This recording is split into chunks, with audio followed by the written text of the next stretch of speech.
We're back for episode 2. Number 2. My name is Ezra Johnson.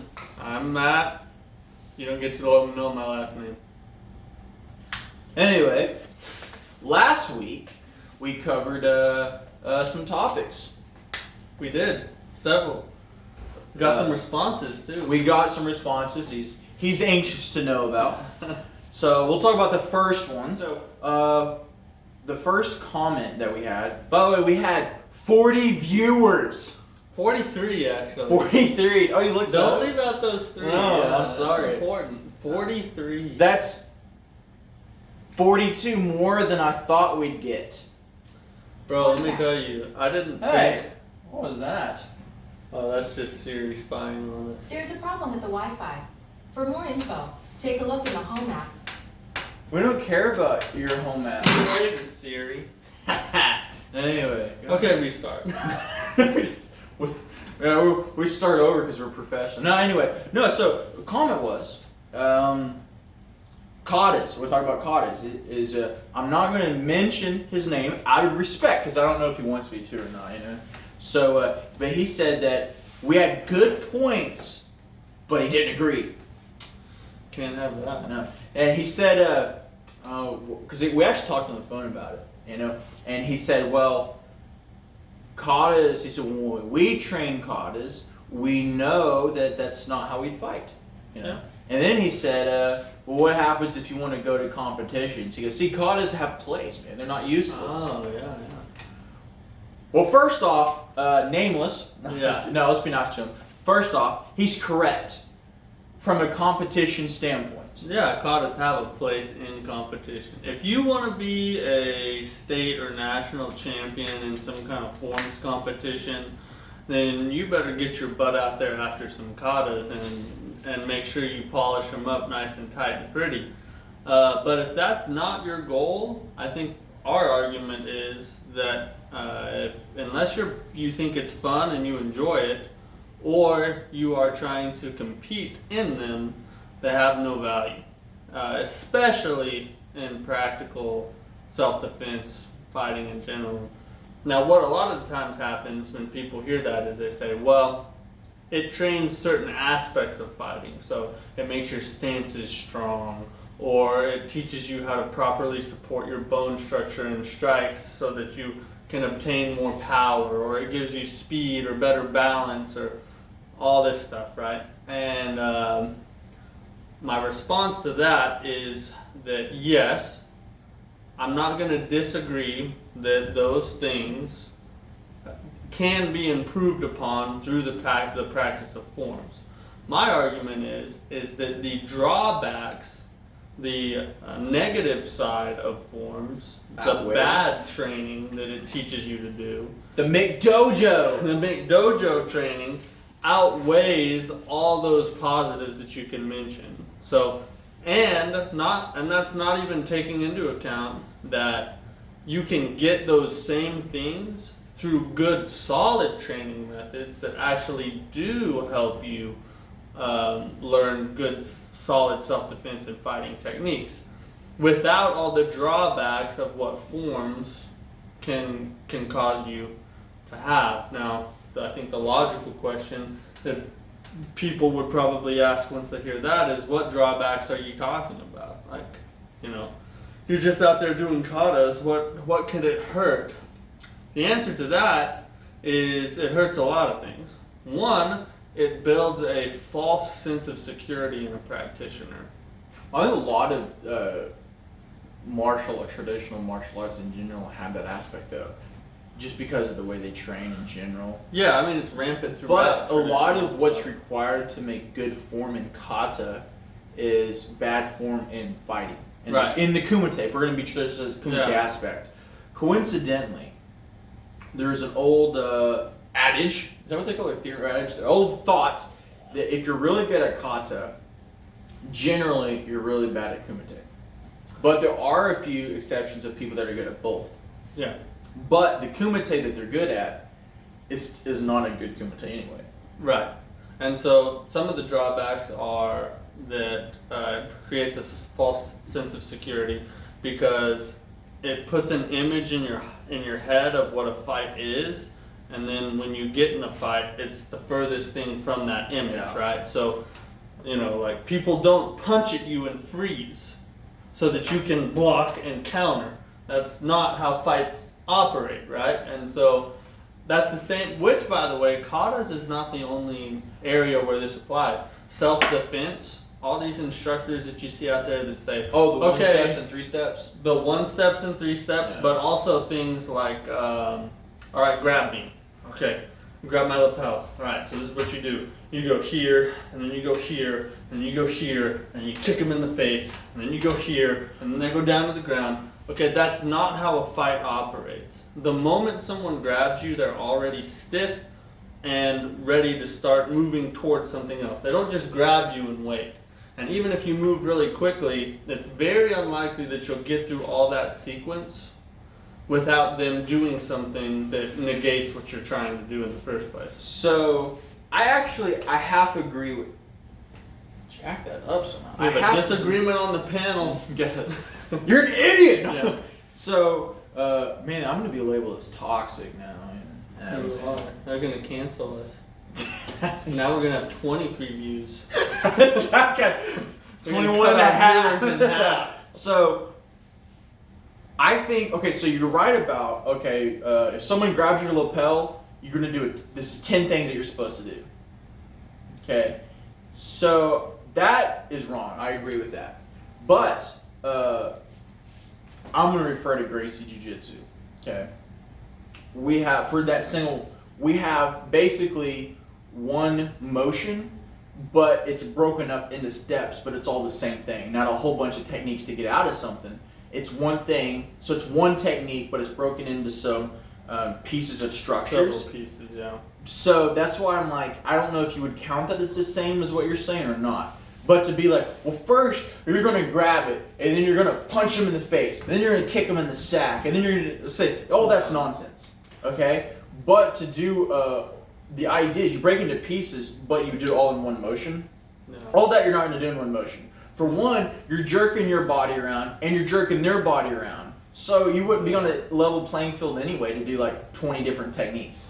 Yeah. And if it takes you 20 techniques, there's something messed up.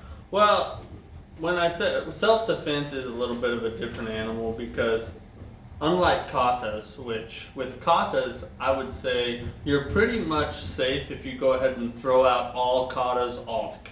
And you'll probably just be a better martial artist if you do.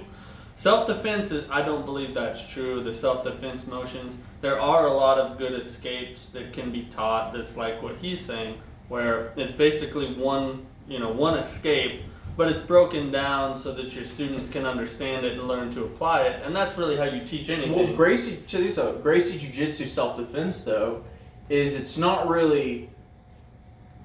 When you first learn it, it might be scenario to scenario, but what that does is it builds up a filter that would filter into the unimaginable. Because it's like, what happens if they do this? Well, what happens if they do that? Well, what happens if they do that? And it's like too many what ifs, right? Mm-hmm. But the way the Gracie Jiu-Jitsu self-defense, and I hate that I'm like trying to be by or ride their train or whatever, but just Jiu-Jitsu in general, they have the same defense for many things, and because it works for many scenarios. Case in point, if someone does the front hair grab, right, you still twist your arm, grab the arm bar. Okay. Mm-hmm. If someone comes up to push you, you can either do that where you trap the hand and do the wrist lock, or you can also still do that. Or if someone points a finger, all that's the same thing. So yeah, those are different scenarios, but essentially what you're learning is if someone does some kind of moving forward motion like that, then that kind of filters. Anytime a motion is done like that, you can snap an armbar right Well, there. don't get me started on wrist locks. That's a whole nother conversation. You don't like wrist locks? I don't like wrist locks. Why? Well, because... I didn't know that. That's funny. Well, maybe we can cover this more in depth on another one, but Wrist lock only. wrist locks, to give the brief version, wrist locks just don't have a high enough success rate to be worth training.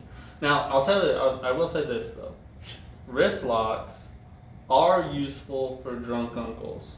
or people. You would know about that, wouldn't you? People who are much weaker than you or are in a state where you have a significant advantage over them, they're very useful for pain compliance to get them to do something you need them to do without having to knock them out or break their arm or something like that. Wrist locks are useful for that. But as far as a self-defense technique used against someone my size or bigger, never gonna happen. I'm never gonna wrist lock you, more than likely. And if I do, it's because I got lucky. It's not worth me training wrist locks when I could put all my time that I would be spending training wrist locks into something that has a much higher success rate that'll help me a lot more in a self-defense situation. Well, I guess because I'm trying to picture wrist locks that we do in my jiu-jitsu that would fit your scenario. But I'm also thinking, oh wait a minute, all of his ranks come from frauds. Yeah. If people So they have crazy wrist locks. Now I think it's like I've seen a lot of wrist like locks that business right here. Is that what you mean? Yeah, or okay. like the classic one where they grab you by the shirt or something and you reach over and you peel it off and then you're right here in this position and you're using this control right there. That just doesn't work. If you put your hand on my chest, This one's hurt. Let's do this. if he puts his hand on my chest like that and he stiffens his arm, I'm never gonna turn this. I don't care how much leverage I have. He's too strong for me to turn that. It's not a solid technique that I can apply no matter the You size know what of you the do in person. jiu-jitsu? Got my collar. Okay, so you're stiff arm. Well, I can't turn it, but you know what I could do is I could crush this and see how your wrist bent. Mm-hmm. Now, obviously, stand up. As I did that, I would grab here, and what it would do is it would lock this. So this is technically a wrist lock. Could be. So because your hand is locked onto my, so it's your grabbed, and I popped it. That's a wrist lock, Yeah. and as I pull in, that would work because you're firm. Be firm. That crushes the inside because you're gripped onto something. And if I'm standing up and I have my full, it's hitting into your. I don't want to say. I don't like pressure point fighting. Yeah, that's essentially what that is. Pressure point fighting. And I would have some reservations. If I do with this, oh, you're gonna pass out. You know, Yeah. like I don't believe in the that's what that is. The problem is with techniques like that and many other wrist lock type techniques, what happens is it all hinges on one thing being successful. And that's this strike right here has to break the wrist over. If the wrist doesn't break when this hits, then you're screwed and you have to move something else. And that's just not a high enough success rate for me. I need something that that is tried and trusted and true and will be there. How do you feel about the one where they're starting to push you? No, you're pushing. And I trap the hand and I lock it like that. I don't feel like that would be very beneficial for most things. No. You don't think? I think the hand's gonna slip off your chest in the commotion of the why? fight. If I'm okay, so it's not a finisher. It's I would say either a precursor or an intermediate. So what I would do if you're pushing me is I trap elbow here, hand here, like this. The moment I start the lock, I grab here and I'm leaning forward so you can't punch me. My head's over here, and then I would do like Osotogari or something. But what that does is that's a quick compliant that's a wrist lock this way, as I'm moving into something else. Yeah, it would be much better just to go ahead and shoot the underhook or something like that to establish a good dominant position for a takedown or control of the person. Why bother trying to mess with this wrist thing right here? I want something more than that. Even if it did work, I wouldn't even advise it. And I don't think it'd work very well either. But we've kind of Another video. locks, I guess. We'll have to play with those later. Yeah. So anyway, that was his expression on katas. Yeah. And you kind of. I don't think. I would say that. Number one, thank you for the comment, and I'm. Yeah, we listen. If whether you like us or not, Yeah. let us know. Just keep it coming, you know. Yeah. And although I don't agree with you, I do believe that you could take the time that you would be training forms and get much more beneficial training and become a much more solid martial artist by training other things. However, he's got videos. I'll show you what kind of training like he does. You know, there's videos I could show you of him. Yeah. But case in point. Also, if you comment and you want us, we're allowed to like shout your name out and say, hey, so and so said this. Also, let us know if that's a problem. But yeah, whether you agree or disagree, or even if you just have further insights, or if you have a discussion you want us to talk about. Yeah. We like to talk. Tell us something to talk about. What's that thing that everybody says? Like, subscribe, click yeah, the bell but that's annoying. notification. Everybody says that. I don't want to be Leave that a guy. comment. You know. I'm but just mute the whole segment. To summarize, I guess, I think we agree. Forms are useful for competition or fun. Which, if that's you, get after those different forms. animal. Listen, I was a form bro. Probably the thing I was best at in the height of my training was forms. Out of everything, You know, bar, JD, Mm-hmm. he even said that I was asked to, because I always like talk trash on him. Like, hey, what you think of Matt? You know, Yeah. and he's like, well, he's old. I said, no, Guzman. Oh yeah. Nah, so anyway, oh wait, that's your last name. Yep. Anyway, so he said your issue is you had such good forms that when you would like spar, you would try to be duplicating the precision of your form, and that was your holdup. So it's like instead of jabbing, like throwing a jab, which if you notice, if I really don't fully extend like this, it's just snapping it. It's no longer a snap; it's like a thrust. Yeah. And it kind of would shake you up. So what you're saying is that all the training I put into forms negatively affected my fighting ability. Wow! I never would have guessed. You know what else negatively affected your fighting ability? My Training fight. under frauds. That's true. If you want to know my qualifications to be here and talk about this stuff, it doesn't have to do with how legit I am. It has to do with how many frauds I've trained under, and I now understand and know fake martial arts crap very well. He's trained with the worst to know what's the best. Listen, all this stuff I'm talking trash on was my life for 12 years. Wasn't my life. And so, yeah. Hey, so tell us, for the viewers at home, I haven't said that yet. That's a good, what you have your ranks in and from where, if you feel comfortable. So I'm a second degree black belt underneath Matt Clark of the Chickasaw Nation. Chickasaw Nation, if you program. see this, recognize I did not say this. Yeah. He said this. Those are just the facts. So that's I have I have a second degree rank certificate from the Chickasaw Nation martial arts program, and I was, when the USMA was still in existence, I was registered in the USMA as a first degree. I wasn't ever It's registered. just not as second. USMA, because I think it's the United States Yeah, Martial Arts. USMA, which is now gone, and that was underneath, and that was through Phil Porter before he Who? passed away. Phil Porter. Oh, Sensei. Sensei. Oh, Sensei. Yeah, I had rank in his organization as well. What was your ranks in? Shotokan Karate. Does it say Shotokan Karate? Mm-hmm. And that was it. That's all I have official rank in. Now, Unofficially. as far as I can, rank that I can prove. Now, unofficially, I was told I have rank a black belt in Kito Ryu Jiu-Jitsu, but never given a certificate for it. I was told I had a black belt in Taekwondo, never given a certificate for it. I was told I had at least a green belt or higher in Judo, never given a certificate for it. Well, you're technically, by your instructor's name. Which one? Who's your main instructor? Oh, Matt Clark? Yeah, I'm not allowed to say his name publicly. Yeah. Which, by the way, I have. Okay, so side story. I used to train. He actually, what we mentioned last time, he used to be my instructor. But I trained at various places at the same time. Though I was like a sponge, you know.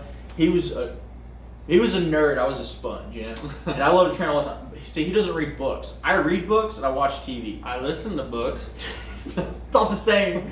I have people read me books. It is bedtime story. That's right. Story. But and anyway, in my immaturity, I called him out, and I did things probably. Well, no, probably. I handled it in not a professional way. And so I admit, and I've told him that. And I said, listen, I said, man, here's the thing. I'm sorry the way, I called you out, blah, blah. I was wrong in how I did that, but we also both knew everything I said is true. Yeah. And he's great. He's even admitted to a lot of it. So, but anyway, going back to Matt Clark, if you got a black belt, is it technically, you say like it's in karate, jiu-jitsu, and judo? But That's you what just I don't was- get certificates. So Just I never got rank certificates for it, so I couldn't prove it if I was ever asked. The only thing I have official rank certificates for is Shotokan Karate. Yeah. And I'm not wanting to make a video just trashing this guy. Like, and here's the thing, like Maybe one day we'll do a video of our stories and lay everything out there for everybody. I mean, because here's the thing, like, there's a lot of bad things we could say about the guy, but I'll tell you a good thing though. Because he can have a good thing said, right? Yeah, he deserves one good thing if he's got him. He gave me the love and passion for martial arts. Okay? Because whether or not the type of image that he would try to portray was authentic for him or not, it still is what inspired me to pursue how I have. Yeah, I guess, in life there's positives to every negative. And he would quote, and to some degree he would say truths, he just didn't live by it. Yeah. But a lot of us don't, unfortunately.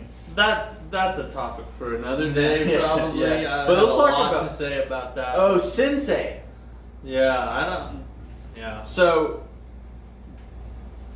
I want to clarify, I do not have any rank under Phil Porter, well, it's not true.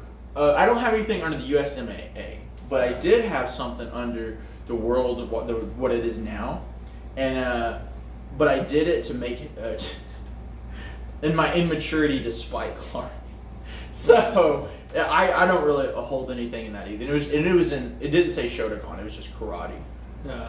So, but I do have a black belt under Brian Anderson in Taekwondo from him, mainly because I beat all his black belts and I had all the qualifications for it. Yeah. And I'm not saying I'm good, I just got lucky that day. Yeah. And I have a black belt in karate from an organization called the Black Belt Bureau, World Black Belt Bureau. Yeah. And because Brian Anderson's a Taekwondo guy, but like 90% of what I was, especially at the time, was karate. Like I had to do all the Taekwondo forms through, but only did them once because I was already past my love for healings or whatever at that point. Yeah. But I did have a majority of karate, kata that I can still do. I could probably still do this because I did them so much. So anyway, True. in those. But I also have the rank that I'll follow through with is outside of that. But that's beside the point. Tell us about Phil Porter. Well, I don't really know much about him. The program that I was a part of, that I received the bulk of my rank through, got my first black belt through, all of that, competed in the tournament circuit with, once you got to a black belt rank, they would register you with the USMAA. So the only time, but that was all done online usually. The only time I ever met Phil Porter was when he came down to do a seminar. Yeah, tell us about that. That's boring. Yeah, he came down to our dojo to do a seminar there, which a lot of people came to, people from all over the state, probably even states. Now, do you know who like Phil Porter is to like let people know who he is, or do you want me to? All I know is that he was, at least the way it was portrayed to me, was he was a 10th degree black belt and sort of like the big honcho in the martial arts world, at least in the judo realm.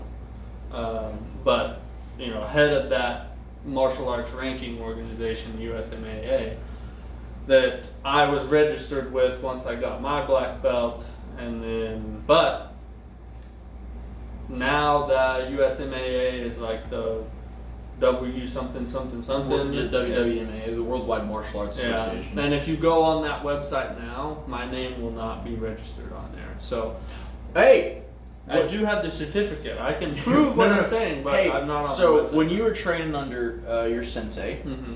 should I call? What do you want to call? Is that fine if I call him that? No, you can call him The guy, the dude. the dude. When you trained under your dude, what was his rank? When I started, Was it different? yeah. Okay, go ahead. When I started, he was a 4th degree. Well, you didn't start that long before me. Yeah, I was there 4 years. at least 4 years. Yeah, but he was a 7th degree. He was towards the end. But when you, I how do left. you go up 3 degrees in 4 years? Because he was a 7th degree when I started. I don't know. In 3 different, supposedly, that's what he had on his wall. Yeah. How do you go up 3 degrees in 4 years? He went- Especially that high degree. He was either a 4th or 5th. I know he was a 4th or 5th when I started, which was when I was 12. And he was a 7th when I left. Well, let's just say he was a 4th degree, Okay. because that actually would be easier numbers for him in his favor. If you're a 4th degree, in order to get your 5th, you have to have that 4th degree for 5 years, just to test for your Under 5th. some. Well, that's what he would proclaim to us. Yeah, he would You, say that. you get your 1st degree, have it for 2 years, you test for your 2nd, have your 2nd, blah, blah, that's how, and that's a lot of traditional guys did it. Yeah. So that's weird that because when I started, he was already a 7th degree. Now, what is his rank now? Well, if you go to the website, he's listed as a 1st degree. Really? Yeah. What did you do for that? I didn't do anything.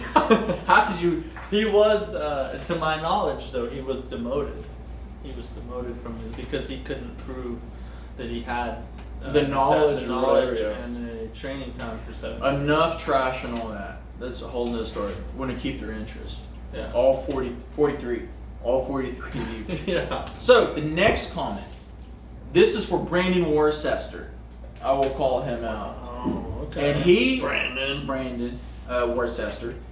He actually, I think he did a couple classes. So did his brother Shane. Shane Worcester. I do know Shane. Shane Worcester? Yeah. We don't like him. Did me dirty. Oh. Yeah, he robbed me a lot when I was not home. That's good. No, it wasn't. I was mad. Yeah, I bet it Story was. for another time. I don't know. Yeah. No, anyway, sorry, Brandon. No offense to your brother, but he hasn't come to apologize or nothing. You know. Anyway, that's beside the point. So I try to be fair, but yeah, he when I was doing bad on my luck, he basically when I was at home just raided everything I had. You know, so I was like, yeah, I don't like this guy. Oh, okay. Yeah. So anyway, he said, call out the karate nerd, Jesse Ingham. Now, I sent you a video, and I Hey, think we're calling you out. hi karate nerd. I don't know who he is, but Well, did you not watch the video I sent you? yes, was that him? Yes. that one. Okay. So I saw that video of him. here's the thing. I'm gonna try not to be. Well, I'm not gonna be biased. So the video, there's a video he did with Bill Superfoot Wallace, and you know who that is. Yes. Okay, you know who that is. Bill Superfoot Wallace, world-renowned kickboxer, considered by many, myself included, you hopefully, as probably the greatest kicker To ever live. ever lived, that ever kicked. Yeah. Well, maybe Bruce Lee. I'm just kidding. We didn't have that talk sometime Yeah, too. But anyway, so this is video is a year or 2 years old, and they talked about Royce Gracie and UFC 1 and the Gracie family in general. Now, I am a first-degree black belt under Bill Superfoot Wallace. Okay, I consider him a good friend, also my mentor, my teacher, what have you. I'm also a blue belt from Royce Gracie. I say he's the one who tied the blue belt on my waist. Okay. Nice. So thank you. And so the video that we're about to talk about, I'm kind of in a split world because it kind of comes out, well, who are you loyal to? And I don't want to come down to who am I loyal to. I'm coming down to facts and logic. True. Okay. In all honesty, I'm closer to Mr. Wallace, and he's done a lot of great things for me. He's my family. I would protect that man from anything that I needed to. Okay, Mm-hmm. he's got that, and I believe he knows that. I don't ever exploit him. You go, hey, tell him to send me a friend request. Tell him to message him. I'm not his boss. I'm a student. Yeah. You Which, know? by the way, he hasn't sent me a friend request yet. Stupid. Anyway, so the video is Jesse Camp, the karate nerd, Yeah. talked about the UFC 1. Bill Wallace was a commentator for it. Yes. Okay? And he said in this video, and I kind of feel like it's really difficult because some of the stuff there I didn't think was accurate. Okay? Jesse essentially, or they made it out, is the UFC 1 was a huge conspiracy. Let's start with the first bullet point. Yeah. They mentioned that it was basically a Gracie infomercial. Yeah. Yes. Would you agree? Sure. I would agree, and I don't think that's an issue. I don't That was really the goal. Yeah, that's the thing. That's not a bad thing. That was the goal. Yeah. Understand. It's good marketing. Good. Yeah. UFC 1 was intended to be what they were already doing in Brazil. You know, challenge matches to show the effectiveness of their art. Yeah. I don't think they were ever shady at any point about the purpose of the UFC. Yeah. Like No. they created the UFC to prove to the world That that you need Gracie to- Jiu-Jitsu was better than every other style out there. So it's not like they were like hiding in the shadows, like, oh, we're gonna prove that we're better than everybody else, but nobody's gonna know it. Well, so 100% it was a Gracie information. I'm fine with that. Okay. Now, one issue that we're gonna come up with was they mentioned that there was no. It was basically a grappler against all strikers. That's mostly true, but not always.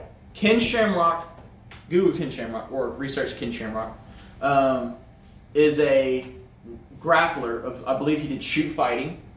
I know he fought in Japan a lot, doing a lot of wrestling matches. And in fact, one of the biggest issues they talked about between Mr. Wallace and Jesse is that he would take people down off of punches and just taking everybody down. Ken Shamrock defended his takedown. He sprawled. You're not born knowing how to sprawl. Mm-mm. Right. And that is a grappling technique. Yes. See if you can find out what his grappling arts are. By the way, he is a wrestler and a grappler of sorts. So to say that there was no wrestler at all, and they're acting like that's a big conspiracy, because they imagine. Or I think Ken was like, he goes, yeah, imagine if there was other wrestlers, we might be hearing about wrestling and not jiu-jitsu, you know? I'm like, that's kind of, in my opinion, I think that was a little much for Jesse Camp. I feel like it's like, come on, that's weird. Secondly, this was the first UFC, and it came out in 93. Yeah. The very first televised event of something like that. And there's a lot of I don't want to say issues, but like, man, how's this gonna go over? Because it's literally bare knuckle, straight brawling. They had a couple rules. Now they said something about you couldn't hit to the groin, but I feel like I remember someone being punched in the groin a lot. Yeah, So there I think- was one. There was one Just socking him in. Asian dude that just got his nuts demolished. What? I remember that. It scarred me. Oh yeah. Yeah. But but I know there's no like eye gouging or poking or whatever, or no biting. Okay, which makes sense. So an issue they said was the first match, and here's the thing. I'm with you on this, but also I don't think it's because they were trying to cheat. So hear me out. The first fight, which was the sumo wrestler. Okay, go to UFC 1. Just see who the fighters were, their styles. Please, that's not really do this for me. Yeah. He was a sumo guy who fought. I believe was it Gordao. I believe he's a karate guy or whatever. He kicks him in his face and the tooth comes flying out. You can see it on video. Mr. Wallace flew past his face, right? Let's go low. Well, they stopped the fight there. And they're like, why? The guy can still fight. Sure, he's bloody and his tooth is knocked out. So, looking back on that, yeah, the dude could have kept fighting. But imagine at that time of this thing coming out, and this is live broadcasting, they're like, oh, man, should we stop that? This dude's tooth flew out. Like, that's like, I expect, I could be wrong, but I would expect that was like a huge shock factor. They're like, oh man, we gotta stop this. But to say they did that to protect from Royce, because they were basically insinuating that they stopped it right there so Royce didn't have to fight it. Well, if you do your research, Royce Gracie fought a bigger sumo wrestler later and won. He got him by omoplata. Okay? So if you do research, you'll see that it wasn't about whether Royce could beat him. And I don't even think they'd worry about it.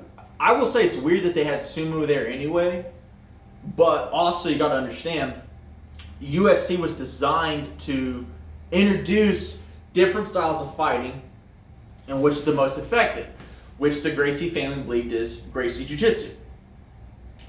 And there's some truth to that. That you need to have some sort of ground fighting or grappling fighting added to your art. Another issue was the belt choke. Yeah. Okay, you've seen the fight, right? Mm-hmm. Do you think he used the belt? I don't think it matters. Yeah, that was another. So they're like, well, Royce could wear a gi. No, all the rules applied to everybody. So any one of those other people could use a gi. Now they talked about hand wraps. Nobody used a hand wrap. Right. Now they had Art Jemison was the boxer. He chose to use one glove. If you look up, that was his choice because he thought he was just going to jab him all day and use this one to clinch or grab him, push him away or whatever. So real quick on the subject of Ken Shamrock, it looks like he was a wrestler in the UWF organization, which is Universal Wrestling Federation, which that's like WWE style wrestling. But when he was in high school, he according to his own biography on his website, he was part of a weightlifting program and in wrestling and football. He was a super athlete. Does it talk about his shoot fighting? It probably does later on. It just mentioned how so shoot fighting was he was known as One Punch Shamrock around his neighborhood because he had a really strong knockout blow. Yeah, they did in the video say that every one of them had a chance against Royce. They could all knock him out. It just wasn't fair because Royce knew how to fight them, but they didn't know how to fight grappling. But here's the thing: that's the point. Yeah, that was the objective. That's what the Gracies were trying to prove. You need grappling, and so that wasn't that they were cheating; they were educating. It's just that we're that much better. Their style was that much more effective than the other styles. Yeah. So, and also, I'm mad. Still, this is UFC 1. When you go from UFC 1 to UFC 2, just look at the first few. How much things change. Remember, this was still a trial thing. It had never been done before. And so, like, oh, this is a conspiracy. Oh, they were trying to cheat here. Oh, they were trying. And the Gracies, a lot of people like to trash on them and call them cheaters. And I'm not going to say all Gracies are saints, but I'll also say that they get a lot of backlash, I would say out of jealousy. And I'm not saying that Mr. Wallace or Jesse Inkamp is jealous of them. I'm not saying that. I'm just saying it in general. Well, I think anytime you've devoted your life to training in something or a specific way of doing something, and someone comes along with something different,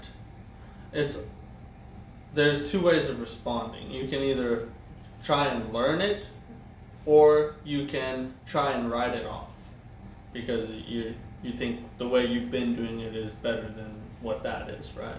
And so I think a lot of the older fighters, not saying that Bill Wallace is one of them, but I think just in general, I think a lot of the older fighters had a bias against them because they came in and changed the whole game up.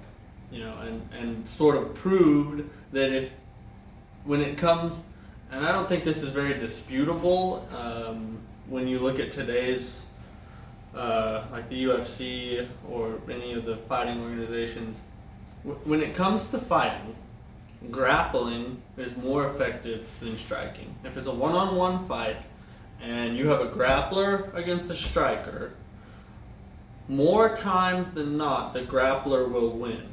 Because the grappler's chance of winning is based on skill And the striker's chance of winning is not based on skill, but there's a significant amount of chance involved in it, as if it's not really about if you can hit them, because you probably can. It's about if when you hit them, will it do enough damage to stop them? Because if all you are is a striker, you're not going to be able to defend the takedown. So it's coming. You're going to go to the ground. The only question is, can you defeat them before you hit the ground? Because once you get there, you're done. It's over.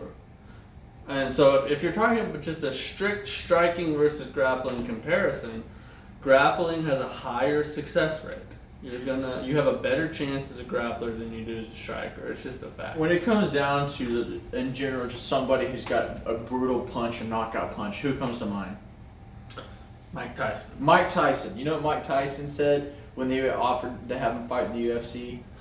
Nope. It was in the early one too. He was going to fight Royce Gracie. And he has said that his ego, he was in prison at the time. He said if he wasn't in prison, he said, with my ego, I would have been dumb enough to do it because that boy would have took me down and wrapped me up. Yeah. So I agree a lot with what you're saying. You're just wrong. I'm sure. Yeah, that's good. No, see, I think that there's some substance to that, but I also think a lot of it comes down to the kind of strike. If you take, in general, a generalized striker versus a generalized, then the grappler is going to win. But there's a lot of, interesting enough, there's a lot of what people would consider good fighters that had crappy striking. They were just powerful and was just able to land them. You know, case in point, a lot of the original UFCs had a lot of what you considered, or at that time they thought was great grappler or great strikers. They were trash. Yeah. Not even just UFC 1. I mean, in general, the early fighters are like karate guys who couldn't fight that well. Well, look at probably one of the greatest strikers that the world has ever seen. Superfoot. Wait, what do you mean by striking? Kicking or punching? Just striking in general. It doesn't have to be kicking or punching. Oh. Floyd Mayweather is probably one of the greatest stand-up strikers that we've Senior ever or seen. junior? Junior. That guy's a beast. And when he was offered the opportunity to fight Conor McGregor in an MMA bout rather than a boxing bout, he declined. Why? It's not because he's afraid that in an MMA bout, Conor's striking ability would. Yeah, it's all the other stuff that he has. It's all the grappling that would hurt him. And people know this. Grappling against striking, grappling will usually win. Because usually, not all the time, like I said, you know, a really good striker can land a precise blow that puts him down, and that's all she wrote. Well, I think there are. I think it depends on almost like the system of the person.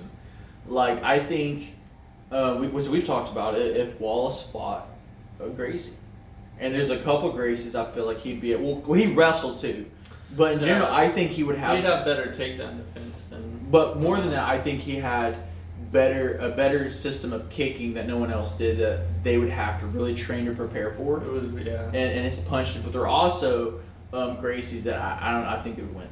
So it's kind of, again, it depends on the point. But you need grappling if you want to be well-rounded in grappling, and as a whole would beat striking. I would agree to that. I think we're talking about percentages. You know? Yeah, okay. It's not necessarily about. I just want to clarify. Does someone have a chance to win? Yeah. No, that's puncher's chance, right? Is that what it's called? Boxer's chance. But when it comes to like the highest degree of probability in one way or the other, grappling has a higher probability of finishing and winning a fight than striking does if they're put head to head, right? It's just a fact, and people that dispute that are just kind of living. They're dinosaurs. They're living back in the old times when it used to be style against style. We've done that. It's over. Ninjutsu against Taekwondo and Kempo against Kung Fu or Kempo against Karate. There's none of that. The original UFCs.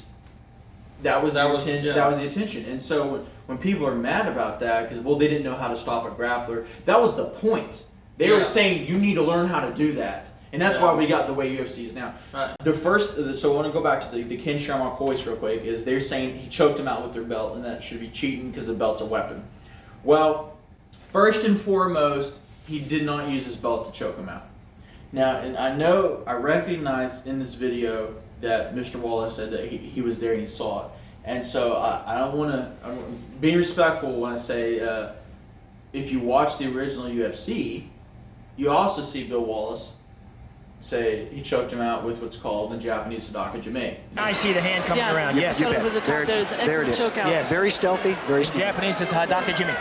From here, the hand, the throat is right in the bend of the wrist, and the strong right in here. Very good technique. And Hadaka Jime, as he did it, was done like this, which is a rear naked choke. It has nothing to do with the belt. That's like an Obi Jime, a belt choke. So to say again, that was in '93. You know, that was a more recent video. Things changed. Now I know Ken Shamrock was mad about the shoes, because he'll say, "Well, I wasn't allowed to wear my shoes. And I thought that was cheating." Well, guess what? They're like, well, you know what? They might have something there. So what did they do? They allowed other people in the further UFCs to use shoes, and he got to use his shoes later. But remember, that was a pioneer episode. Yeah. So before we do it today, that was a pioneer episode. They worked it. So to say that they were trying to cheat to let Royce win, I think that's a little far fetched. I think I was, when I first saw the video, I was like, man, this guy's using Bill Wallace for clickbait. Yeah. It doesn't really matter if he used the belt or not. In the end all be all, it doesn't matter because he can if he wants to. That's legal if he wants to do that. Just like you can use your gi to choke somebody, you know, it's part of your uniform, so therefore, you know, it's fine. Ken Shamrock could have wore gi if he wanted. He could have, yeah. He chose his uniform. Ken Shamrock chose not to wear it. But here's the other thing about the Gracies I'll say. You don't have to like a person. A lot of people don't like the Gracies, actually. Which is fine. I've never met any of them. I don't know if they're good people or not. I don't really care. You don't have to like somebody to acknowledge the contributions that they've made to martial arts. And when it comes to martial arts, the Gracies pioneered something that kick-started the transformation of modern martial arts into what we see today. Martial arts in general. Yeah. Hey, will you Google something for me? Mm-hmm. So we're talking about the Gracies, about being cheaters. Probably the top two most trashed on Gracies is Royce and Rickson. Okay. Who's the greatest jiu-jitsu guy ever, do you think? Probably Rickson Gracie. Why do you think he gets trashed on off? Look up for me, Kazushi Sakuraba steroids. I spell his name wrong, but it's fine. It'll come up. So they had a bout. First, it started, if my history's correct. If not, you know, look it up yourself. Don't just take our word for it. He fought Royce Gracie. When you watch that fight, Sakuraba was more dominant. Now, understand too, it's grappling versus grappling, by the way. So it's not jiu-jitsu got beat from a striking art. It got beat by a grappling art, if you consider it beaten. And what I mean by that is the rules of that fight was you had to go till someone either was tapped out, or was knocked out, or the time limit was up. And if the time limit was up, it was supposed to be a draw, from what I understand. And Royler was caught in an Americana, and he was in a very trapped position. I don't think he was going to be able to get out, but he did not tap.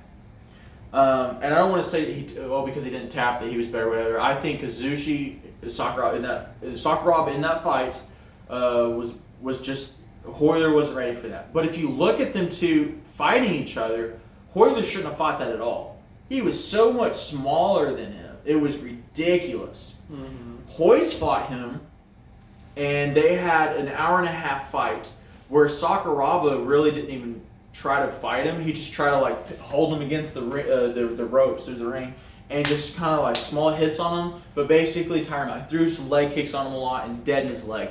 After an hour and a half, I think Royce he might have injured his leg if I'm not mistaken. But anyway, his side threw in the towel. Sakuraba won. We'll give him that. His side forfeited. Horion threw in the towel, I believe. They had a Oh, and by the way, Royce was wearing a gi, Sakuraba wasn't. They had a rematch. Look at the size difference in them. Okay? Now, they had a rematch where it was normal what we'd consider MMA, and Royce won. And I think he won by decision. There was a big upset soon after because Royce was caught with PEDs. I think they're called. But basically, steroids. So here's my thing. Well, for one, if I understand correctly, both people were doing steroids. Royce is the only one talked about. Okay. Secondly, I think people got to understand what steroids are. Because I don't take steroids, and I used to have this thought. Oh, if you take steroids, it just makes you big and stronger, and all this, it's a cheat. The more fighters that are getting popped with roids, is that what's considered steroids is always changing. The more things, that's performance enhancement, blah, blah, you can't have that, can't have that. Now, I'm not going to say that Royce knowingly did that and cheated. I don't know that. He very well could have, I know this ain't legal, but I'm going to take it. Or, there's a lot of that happen to fighters. They will be taking performance enhancement drugs, and then, oh no, this is outlawed now. And so they get popped for, again, roids.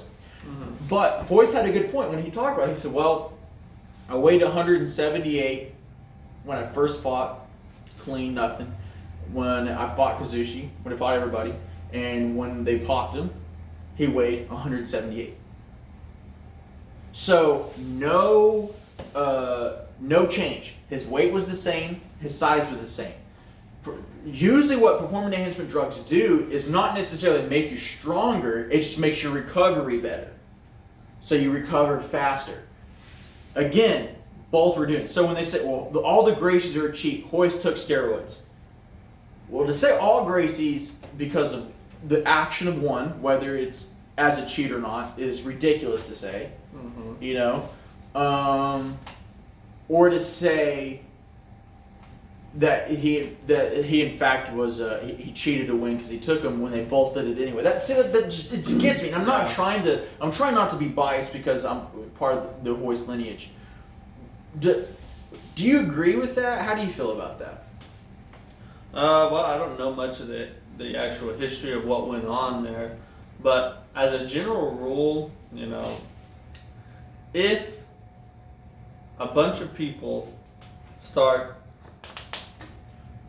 accusing or throwing a bunch of hate in one direction, it's most of the time motivated out of jealousy or trying to demean something so that it makes you look better than look worse. So I think part of the Gracie's greatness is the fact that there's so many people hating on them, because they wouldn't be as great if people didn't have as much of a reason to hate them. If they didn't go around beating people, then there wouldn't be enough of a reason to hate them very much. So, I mean, I think for the most part, from an outsider looking in, I think the best stance to take, if you don't know much about it, is to recognize what they've done for martial arts in general and respect that. And then from there, the rest is kind of open for investigation. Well, I had someone say that, like, well, I don't like the Gracies because they're ego. Like, they brag a lot and they're cocky and whatnot. So I asked, who's your favorite MMA fighter? Conor McGregor. Yeah. I'm not a Conor McGregor contradiction. Fan. Yeah, I'm not a Conor McGregor fan. But I do like Conor McGregor, I do. Weak. But, okay, so they look for any way to trash him. They say, so jiu-jitsu, the Gracies are useless. So here's the thing. The Gracies is not, like, if you look at every single Gracie, they're not the best people to ever do jiu-jitsu. And that's not what they're trying to say. They're trying to say that jiu-jitsu is the best art. So when a Gracie got beat, it's usually by another grappling art or by someone that was doing jiu-jitsu, that learned their system. Okay? Rickson, he gets clowned a lot for whatever. Like, there's a guy that called, I think it was Cornelius actually, Thompson, said Rickson Gracie's ability would be that of a purple belt now. Huge backlash. Well, I would only agree with that to a point of saying that maybe the amount of techniques that Rickson knows might be that a purple belt, a modernized purple belt, might know more techniques. But the thing is would these extra techniques that they have be more efficient against Rickson? And I would say no. And I think Rickson's knowledge of the techniques is far beyond those of most high-level black belts now. Yeah. He revolutionized what was already a really great art. Yeah, I mean, you have to respect people for what they do. And here's the thing with any comparison, you know, I think that most of the time the my dad would beat up your dad type of thing is just ridiculous. Well, your dad would beat up my dad. It doesn't matter.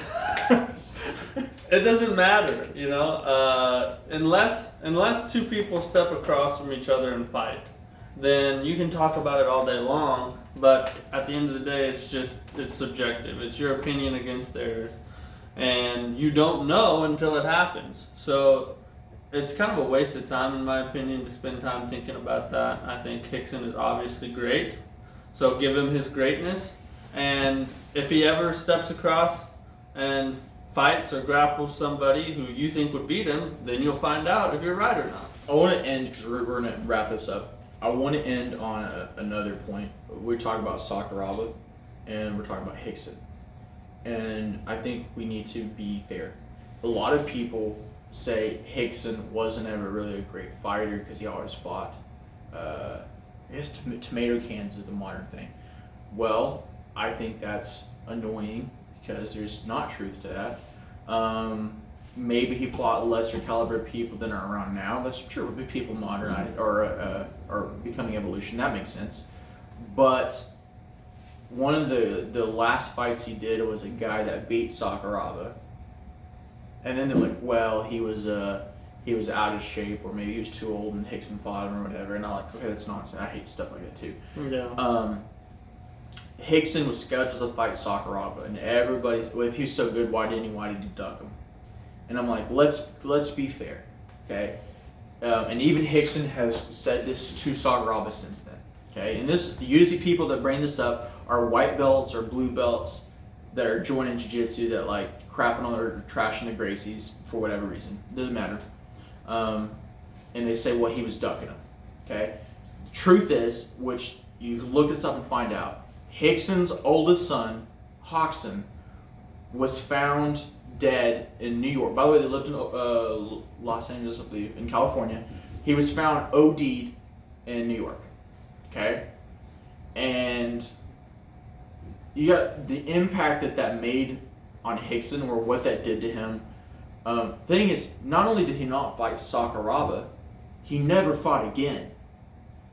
So it wasn't like he was just like, oh, I'm not going to fight him. I'm going to fight over here. Mm-hmm. He never fought again.